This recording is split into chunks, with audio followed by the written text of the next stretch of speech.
Hey guys, this is your host Nitin Binhani and a very warm welcome to my startup podcast channel Jazair Audio, where we share real stories with real learnings. First, the disclaimer: the content of this podcast is based on media reports and is for informational purposes only. We do not verify the accuracy of the information presented, nor make any claims about the startups or individuals mentioned in this podcast. In today's podcast, we will delve into the tumultuous future of the Edtech sector in India, primarily focusing on the dramatic shifts facing two of India's former Edtech giants, Byju and Unacademy. We are well aware of how Byju, once hailed as India's Edtech giant and the most valuable startup with a valuation of $22 billion in 2022, has already faced a dramatic downturn. This fall from grace is primarily due to several factors: alleged accounting irregularities, costly acquisitions like White Hat Jr., poor corporate governance, and purported mismanagement, as highlighted by CNBC India. Experts point to White Hat Jr. as a significant contributor to Byju's financial woes. Compounding to these financial challenges, during the COVID-19 pandemic, Byju sponsored the Indian cricket team and the FIFA World Cup, and even signed football star Lionel Messi as a global ambassador. From its prime, Byju has struggled to pay its employees and has laid off around 4,500 workers in an attempt to cut costs. Recently, Byju's valuation plummeted to $1 billion after BlackRock reduced its stake, with many investors writing off their investments in the company. Following Byju's downturn, another major edtech player, Unacademy, is also in distress. Once valued at $3.5 billion, Unacademy is reportedly seeking a respectable exit. According to the Morning Context, founder Gaurav Munjal has approached various education companies, exploring options for a merger or acquisition.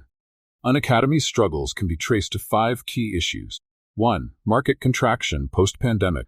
Like Byju, Unacademy too thrived during the pandemic when online education was in high demand. However, as the pandemic waned, so did the demand, leaving the edtech sector struggling to maintain its momentum.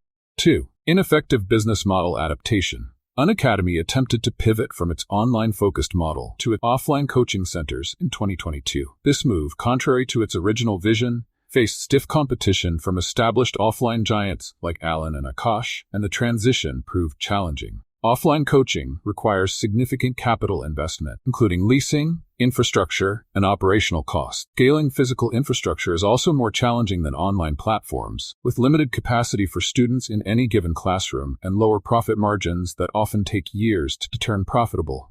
3. Financial instability and losses. Despite raising significant capital of over $1 billion, having considerable cash reserves, one-fifth of 500 crore or $200 million, and initiating several cost-cutting measures including layoffs, Unacademy continues to operate at a loss.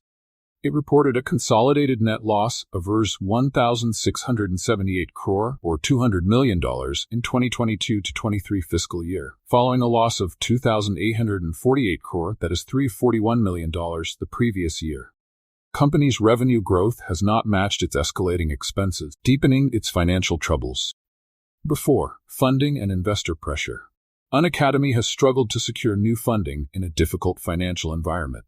The last major funding round was in August 2021, where it raised $440 million. The absence of fresh capital has hindered its ability to sustain operations and explore new growth opportunities. Existing investors, such as PeakXV, General Atlantic, and Temasek, are reportedly pressuring the company to seek merger or acquisition options, reflecting their waning confidence in Unacademy's standalone recovery. 5. Leadership and strategic challenges. CEO Gaurav Munjal's leadership is under scrutiny. Internal challenges, including the departure of key executives like co-founder and CTO Himesh Singh, have plagued the company. Munjal's decisions to pivot the business model and implement cost-cutting measures have led to stagnation and demotivation among the staff. Additionally, the board's loss of confidence and the absence of clear new strategic directions have exacerbated these issues. In the broader context, the edtech landscape in India has transformed significantly. The focus has shifted back to offline learning, and the lack of innovation is becoming a pressing issue. Online after-school learning is largely fading away. Startups centered around coding, doubt-solving, and extracurricular activities are struggling, and even the test prep sector is showing signs of decline. The once flourishing edtech sector in India now faces an uncertain future. And with this, we have reached at the end of this podcast. Thanks for your valuable time and please like, comment and share.